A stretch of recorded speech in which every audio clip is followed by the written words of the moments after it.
beautiful souls out there, and welcome to another episode of The Answers. Yes, and today we're going to talk about something that I know also all of you know and all of you have felt.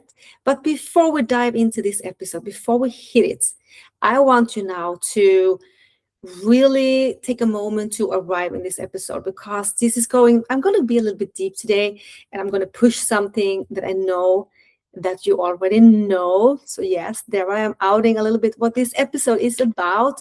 But first, try not to understand everything with logic. Trust your body, notice your breath and the space that you are in, the fact that you are here right now and that you are listening and watching this episode, right? Because it's not about giving you something new to think about. Yeah, of course, I come from a different angle, but mostly we already know this. It is about helping you recognize something that has already been there, something that you have felt before, something you may have noticed but didn't fully trust. But you know it, right? You know it inside. And that is exactly what this episode is about. You already know. You already know it. So, what do I mean by that? What do I mean by you already know it? I think I have a lot of confused listeners now, but I will explain. But I want you to also to feel what I'm saying to you right now. You already know it, right? No matter what answer you are trying to get now, no matter what you are feeling right now, I know that you already know it, no matter what it is. Trust the process, trust the process, trust the creator, right? All right. Also, when you do this, when you already know something, you need to take it in, but not in a loud, obvious way, perfectly explained to you. It's more like a quiet and subtle and eternal way that doesn't always come with words. We're always looking for words, right? But it comes with feeling. It comes with the gut. It comes with you knowing. It comes with your intuition. And intuition and instinct is not the same thing. Instinct is fear-based, and intuition comes from the soul. It's a message from the universe, the God. It's speaking to your soul, right? So when there is a sense of shift in something, when someone speaks in a certain way, or maybe it's a job, and maybe it's a love, maybe it's a travel, it can be anything, but you know there is a shift, right? You know it. Or if it's not, of course, or if it's not. So today we are going to slow down and really understand what that means. So I'm excited. The topics I have in my episodes is so even speaking to me. I always live like this. I live by my own teaching, of course. But even when I struggle with some wounds, or when life is challenging to me, even I can be like, I knew this. I knew this from the beginning. Sometimes I say also to my friends, I already know this, but still I go the other way. So sometimes we just need to learn. So yeah, I have something here for you that is just listening. I'm taking away some makeup now. Okay, let's hit into it. First part here, the important part is the illusion of confusion. The illusion of the confusion. Most people move through situations saying that they are confused, that they don't know what they think, that they need more clarity, more time, more information before they can understand what actually is going on. Do you recognize that? Yeah. When you look closer at this, like really, confusion is very rarely a lack of clarity. It is much more often a resistance to the clarity that is already present. Because accepting that clarity requires you facing something uncomfortable, or make a decision you are really not ready to make. So it's easier to be in the confusion, right? But still, that is an illusion because you already know. There is actually and usually a moment very, very early on where something in you registers, the shift registers everything, where something no longer feels the same, where you notice a difference in energy, effort, or presence. And that moment is not confusion. That moment is knowing. And now I'm talking about relationships, right? I'm talking about no matter what kind of relationships this is, but you can feel the difference in the energy. And sometimes you create that difference before because it's fear-based. It comes from attachment style, right? But normally we just know it. But instead of being with that feeling, you are now moving into thinking, analyzing, explaining, trying to make sense in it some kind of way, some way that does not feel threatening to you. So you try to make logic out of it, right? You start asking yourself if you're overthinking, if you're too sensitive, if you're misunderstood. And slowly, almost without not even noticing, you begin to move away from that initial person, or you try to move away from that perception.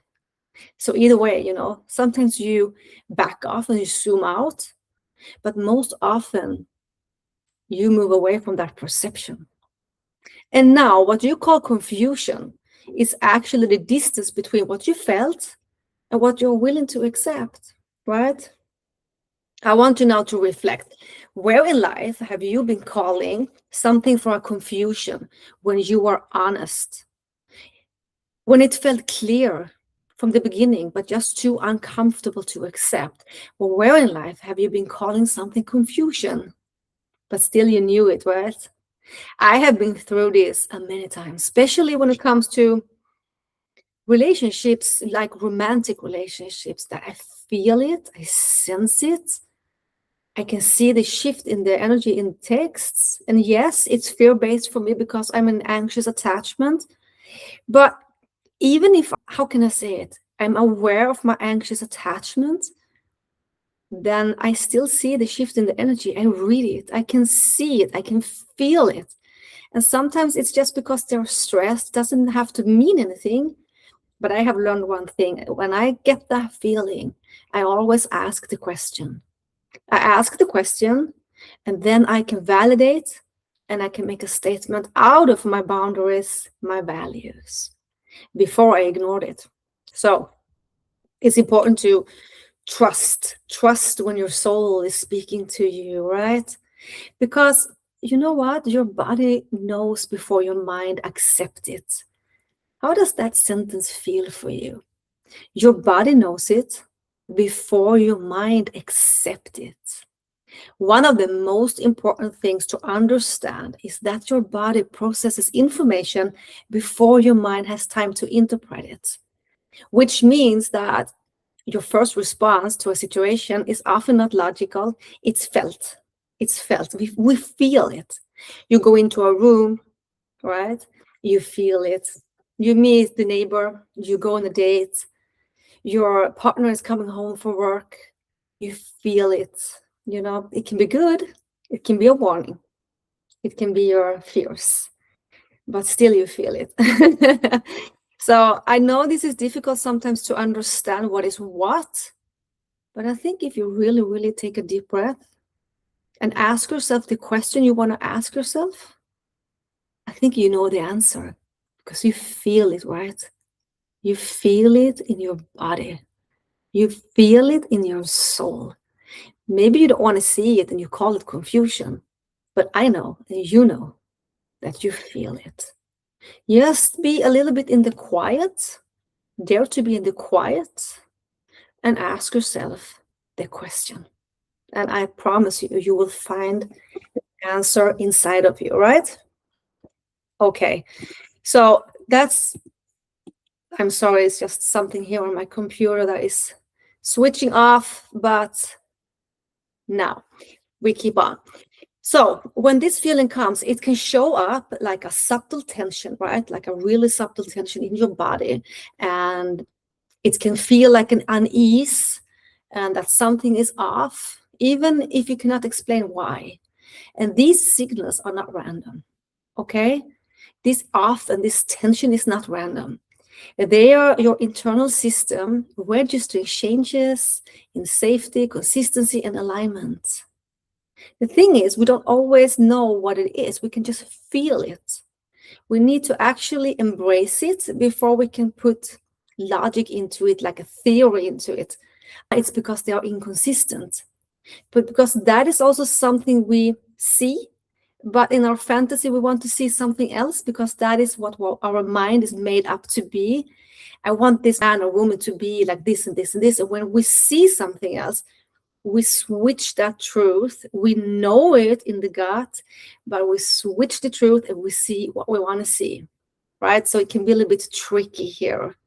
So your body is constantly, always reading energy, always reading energy and tones and presence and absence. Long before your mind can create a story about it, you feel it, which is why you can walk into a room and immediately feel if something is off. You don't know what, you just know something is off in the room, right? Or sit next to someone and sense a distance. And if not, even if nothing has been said, you can feel it. Have you ever tried to, when you are like going by train or you're sitting at a table at a dinner party or something, you can just feel something is off with the person next to you. It's not that you don't have the chemistry, it's just something's off. You know it, you feel it, you just know it.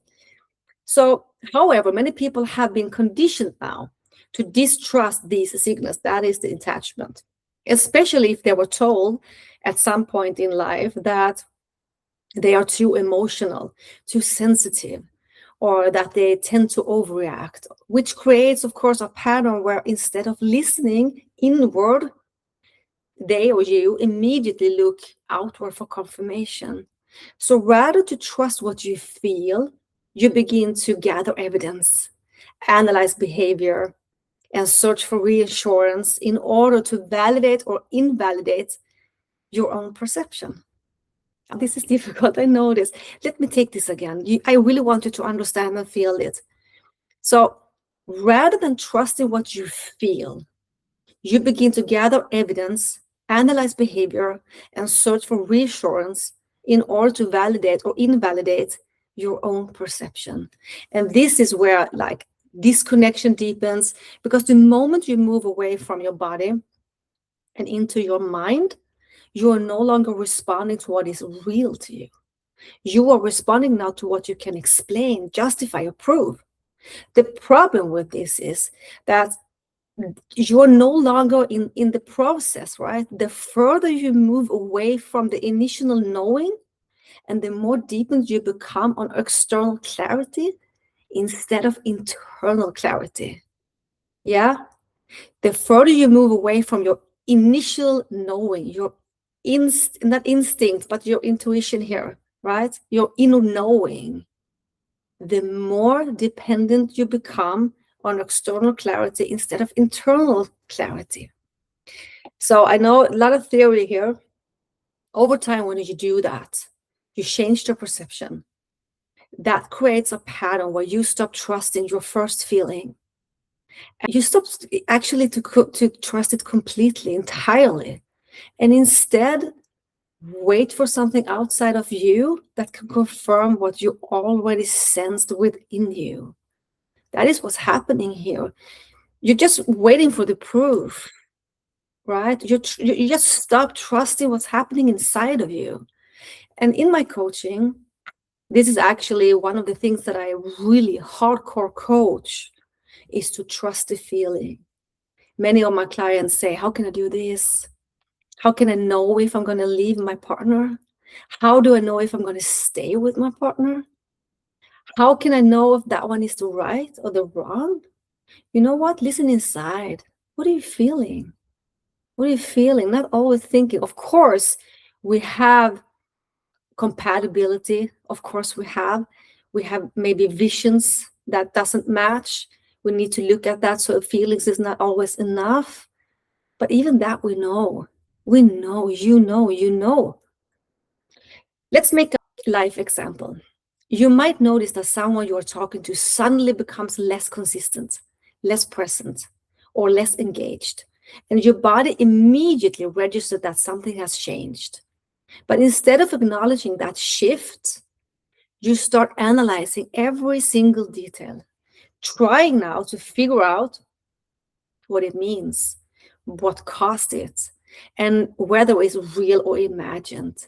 Because it can be imagined. We have always the perception. You reread and replay messages. You look at timing. You compare how things used to be with how they were and how they are now. And in that process, you slowly disconnect from the one thing that was actually clear from the beginning, which is how you felt. How did you feel? Because you know it. I know that you know it. The more you analyze, the less you trust yourself. Because now you're teaching yourself that your first response is not enough. That is a needs, you know, that your need needs to be verified, supported, and proven before it can be trusted. So, yeah, you hear where I'm coming at here. Why are you not listening inside when you have all the answers there? Why do you need to have it proved for you? And I don't mean this, that if you get a thought like the person is unfaithful, that is the truth. But I can promise you this, you feel when something is off. You know that something is not as it should, or maybe you became distant. Maybe it is you that became distant and is not present anymore. But then you still feel energy is off here. Energy is off, and then you need to see why, right? Okay. So, teaching here now. Your body does not need proof. I will give you some teaching now. So, let's do it again. Your body does not need proof. It responds to truth in real time. And the more you learn to pause and to stay with that initial feeling without immediately trying to change it or explain it, the more you begin to rebuild trust within yourself, with yourself. This does, of course, not mean acting impulsively or assuming every feeling is a final answer, because we do need to ask questions. I think we should go from, how can I say, the first feeling, and then we need to, of course, ask questions. We need to ask, this is how I feel. I can feel this. How is this for you? So it really does mean that you're allowing your first response now to be valid information of something to dismiss or to question. That is what it means. So when you feel this, that feeling is valid. And now we move on with questions, right? So don't dismiss that.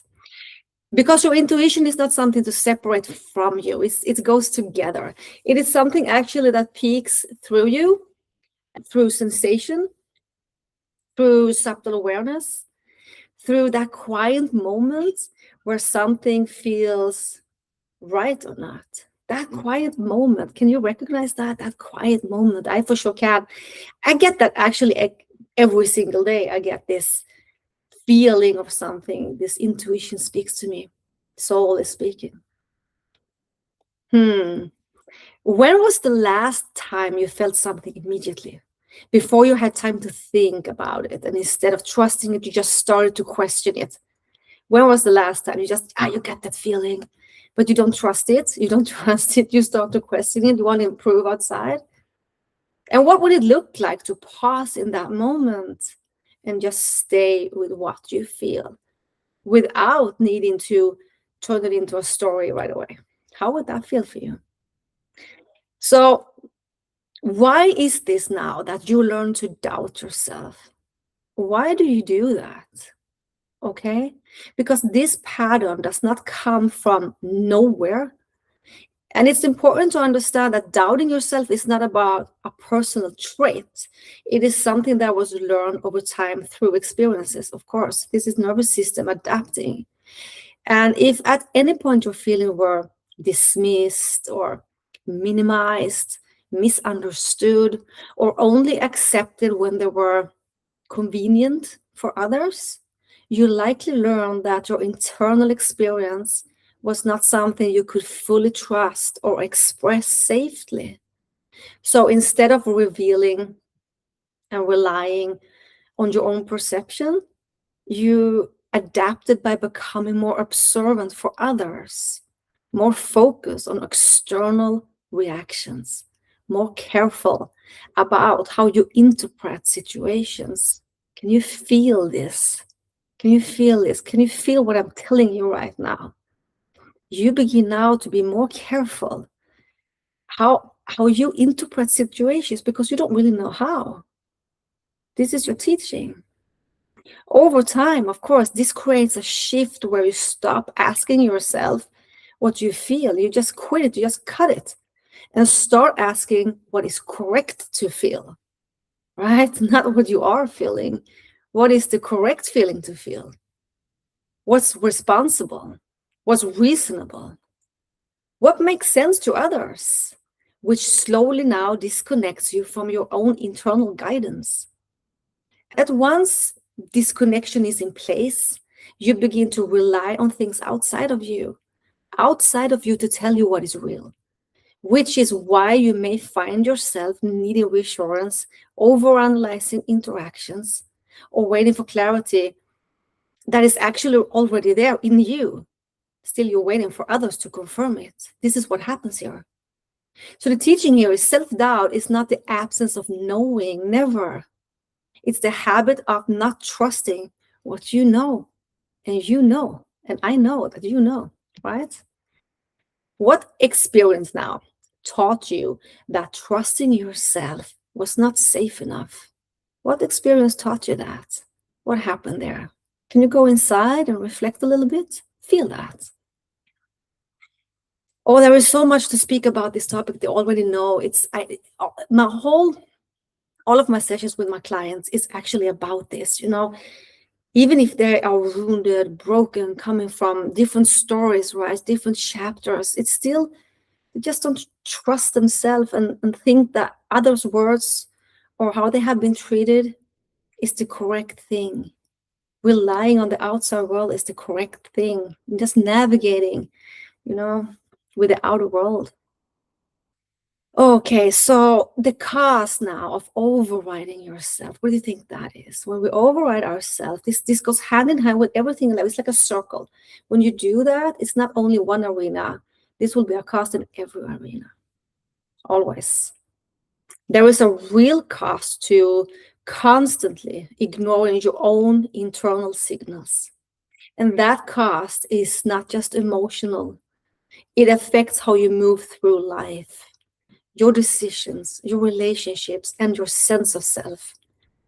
Every time you feel something clearly and choose to override it, you create an internal split where one part of you knows what is true and another part of you is trying to deny it or reinterpret it. That split creates tension, and that tension often shows up as overthinking, anxiety, emotional exhaustion, or a constant sense of being unsettled. This is also something that I see so often, this constant, sense of being unsettled in every arena. Of course, you are unsettled. It's not you're living your life in others' energy. Yeah, once again, you don't trust your feelings. You are not you, but I know that you know because you know. Yeah, I will say that 10 times in this episode. So, because instead of being aligned now with yourself, you are in total conflict with yourself. Let's make a life example here so that you can relate. You may feel that connection is no longer right for you. You have a connection now and you feel that connection is no longer right for you. All right? That something has shifted. You don't know what, you just know something has shifted and it's no longer right for you. So you cannot ignore this because that shift, you see that, you feel it, and you don't want to ignore it. But instead of allowing that truth, you continue to engage, to respond, to invest, hoping that something will change. And over time, you begin to feel drained. Not because the situation itself is unclear, no, but because you are not acting in alignment. What you already know. You're not acting in alignment with what you already know. And when we don't do that, this is a burnout, you can say. This is a burnout because you always work with no alignment to yourself. Yeah, take that in. Peace does not come from controlling the outcome or getting the answer that you want. It comes from aligning your actions with truth. All right. So, reflection here for you now. Where in life have you felt drained or feeling drained? Not because you don't know what to do, but because you're not doing with what you know. Yeah, and I'm the master of repeating, so we'll repeat this one too. Where in life are you feeling drained? Not because you don't know what to do, but because you're not doing what you know. Okay. So you are not confused, you are avoiding. At a certain point, it becomes important to be honest with this because staying in this idea of confusion can keep you stuck in a cycle where nothing actually changes. Most of the time, you are not confused. You are avoiding the truth that requires action. Because once you fully acknowledge what you know, you can no longer stay in the same place at the same way. If you admit to yourself that something is not aligned, that something cannot meet you, or that situation is no longer right for you, then a decision naturally follows, right? You need to do that.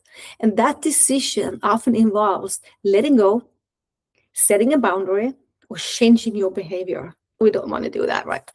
We don't want to do that. We don't want to change anything. We just want to be the same as always, with our perception, not, feeling what we already feel, that I know that you know. No, we do it from the outer world, right? And stay there. So you see the cycle here. You can never move, you can never be in movement to yourself when you do it like that. This is the part where it feels uncomfortable. So instead of moving forward, you stay in the between. That's comfortable, right? In the maybe, in the what if, in the waiting, because it allows you to delay the moment where you have to choose. Practical, right? Confusion can feel safer than clarity because clarity asks something from you. Now, where and if you were completely honest with yourself, what truth are you avoiding because you know it will require you to act? And I love this quote. I love this reflection. If you were completely honest now with yourself, what truth are you avoiding because you know it would require you to act? Yes, feel that one. Clarity does not always look how you want it to look. One of the reasons you may feel confused is because you are expecting clarity to come from in a specific form, right? Often through words, explanations, or direct communication. But in reality, clarity is often already present in behavior. It's already there. You can see it. Behavior, patterns, consistency, or the lack of consistency. How someone shows up over time, not in the beginning. We're all good in the beginning. Over time, what's happening? It's already in front of you. If someone is consistent, present, and intentional, that is clarity. If someone is inconsistent, distant, or unclear, that is also clarity, right? The difficulty is that you may not want to see or to accept that as your answer because it doesn't match what you're hoping for. So now we change the perception, but still, don't fool me. I know that you know, right? Life example here so that you can reflect, sorry. If you find yourself constantly questioning where you stand with someone, okay, analyzing their messages, waiting for their response, trying to interpret their behavior over and over and over, that is information. That is a color. What else do you need to know? Why do you change that perception? It's right in front of you. It's clarity, it's reality. No, because what happens here is you feel it. And I know that you know this, but your perception and your fantasy now want something else. So you see what you want to see. You just take the reality and you make that a fantasy for you. You see what you want to see. Because perception, oh my God, we can play with perception. Even when it comes from different attachment styles, we can really twist perception, right? But you know, because you see and you feel. But to take that in and to move with your feeling, there needs to be a change. Something needs to change. So you don't want to do that, right? No, so you stay. But now we have the circle again. Okay, when something is aligned, it doesn't create a level of confusion. So we can only look at that. This sentence is so powerful.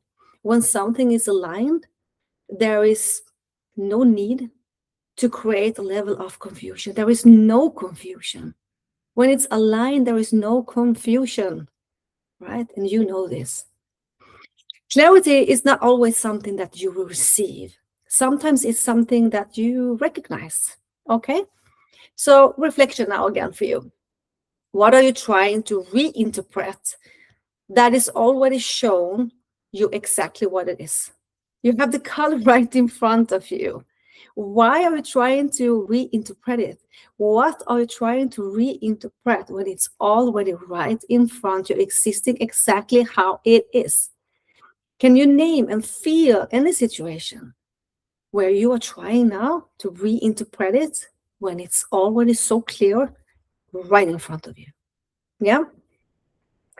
And now we come to, I know the time here flies always when I'm speaking. I could do like 3 hours. I need to do a long one. We are coming to a part that I connect really much to. As you all know, I work as a dating and relationship coach, but I'm very also in the spiritual here, right? So I have trust and beliefs in God, the creator. I trust the process of the creator. And I know that I need to be aligned and be in the light. So I also need to put in some spiritual perspective in this because there is a deeper layer. Let's hit it. There is a deeper layer to this that goes behind and beyond psychology, beyond patterns, beyond behavior. And it has to do with a life that is constantly guiding you back into alignment with who you truly are. Yeah, there is an intelligence within you that already and always knows what is right for you, always knows what is right for you, what is aligned, what is expansive, and what is not. And that intelligence does not operate through overthinking. It operates through feelings, through subtle knowings, into inner clarity that does not need external confirmation. No. When you ignore that knowing, you create resistance. And that resistance is what creates discomfort, confusion, and repeated patterns. Not because life is against you, no, but because you're moving out of alignment to yourself and you need to find your back into yourself. So this is actually not a punishment, it's for you to grow, right? And when you listen to that, even when it's uncomfortable, even when it requires letting go, there is a different kind of movement. And that is more grounded to you. It feels more grounded, right? More clear, more at peace. Even if the situation itself is so uncertain and so painful. Sometimes what feels like, how can I say it, like a confusion, it is actually guidance trying to redirect you. So if you just do this in trust and embrace it, life and God is not against you. It's quite the opposite. It tries to expand you, makes you grow and be the best version of yourself. So if you be redirected in some way, trust the feeling because that is speaking to you, that's intuition. Sometimes what feels like loss is actually space being created. And sometimes what feels like certainty is actually an invitation to trust deeper. Because not everything that leaves you in life is a mistake. We think so because it's painful, but it's not. And everything that feels uncomfortable for us is not wrong.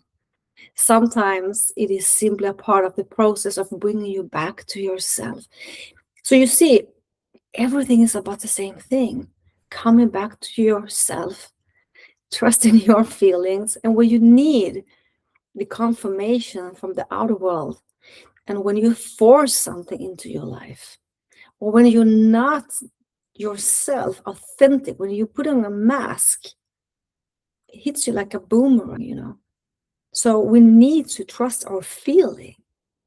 And I know that you know, and I want you to, through this episode, really to reflect what you already know. And then you move aligned with that, okay? You are always guided, but you can only feel that guidance when you stop overriding it. Feel it. What if the feeling you have been trying to ignore is actually guiding you exactly where you need to go? Even if your perception is something else, but that perception is not reality. Look now. Look at the colors being shown.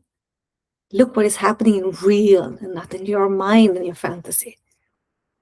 So, rebuilding your self trust now when you are in this phase in life where it's maybe so painful, or you're going through something and you are maybe in low self esteem and you want to rebuild your self trust. So, this is where the real shift is happening. And it's not about suddenly becoming someone who always knows exactly what to do, but about slowly rebuilding the relationship you have with yourself.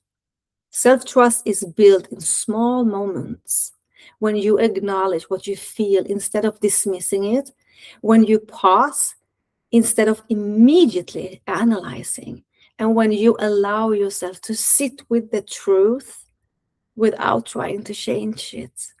Because you know, right? Yeah. It is also built when you act in alignment with what you know, even in small ways, even in imperfectly, even when it feels uncomfortable. Because every time you do that, you send yourself a message, a beautiful message, that your experience matters, that your feelings matters, you matter, that your perception is valid, that you can rely on yourself. What would shift in your life if you started treating your first feeling as information instead of something to question? What would happen? Again, when we get that feeling, we know something is off. We can actually ask a question and then again go back to our feeling and feel how that feels. Don't try to change the answer. Okay. So the integration here is, you already know. You knew when something shifted, even if you could not explain it. You knew when you started to feel certain, even if you tried to push it away.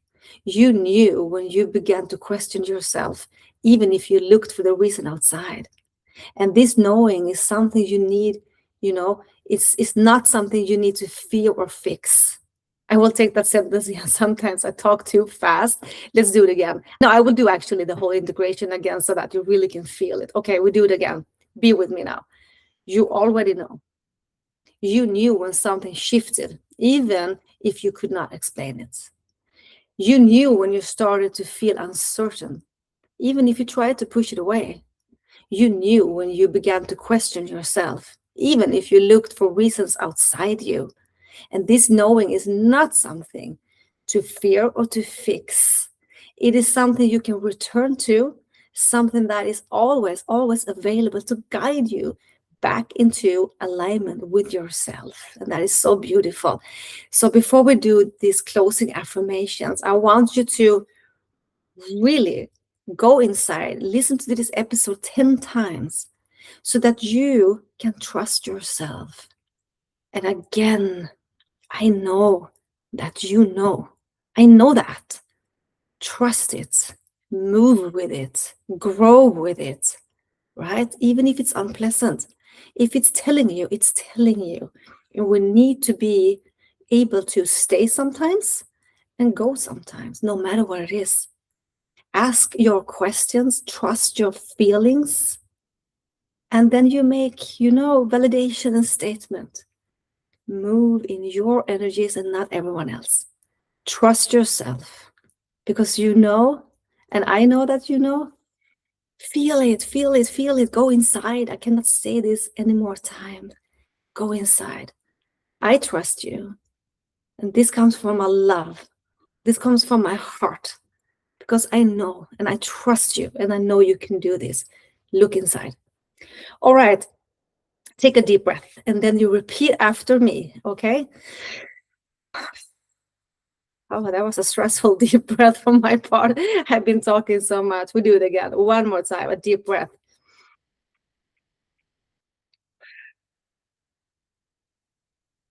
Oh, okay. Repeat after me. I trust my inner knowing even when it's quiet. I allow myself to see what is true without avoiding it. I am safe to trust what I feel. I release the need to overanalyze what I already sense. I choose honesty with myself of temporary comfort. I listen to my body and I honor that signal. I trust clarity is already within me. I no longer wait for external validation to confirm my truth. I act in alignment with what I know. I trust myself more and more every single day. And now, take a moment here without trying to think or figure anything out and just notice what is already present for you. Because the truth is, you do not need more answers. You do not need more time. You do not need more signs. You just need to be willing to see what is already there. So I leave you with this now. If you stopped overthinking and allowed yourself to feel fully, what would you already know to be true? Thank you for being with me in this episode. And if you want to contact me, you can do so on my email info@janettevinberg.se. And until next week, Wednesday, when I release the next episode, take care of yourself, stay true to yourself, and have the best week. And with lots of love from me to you.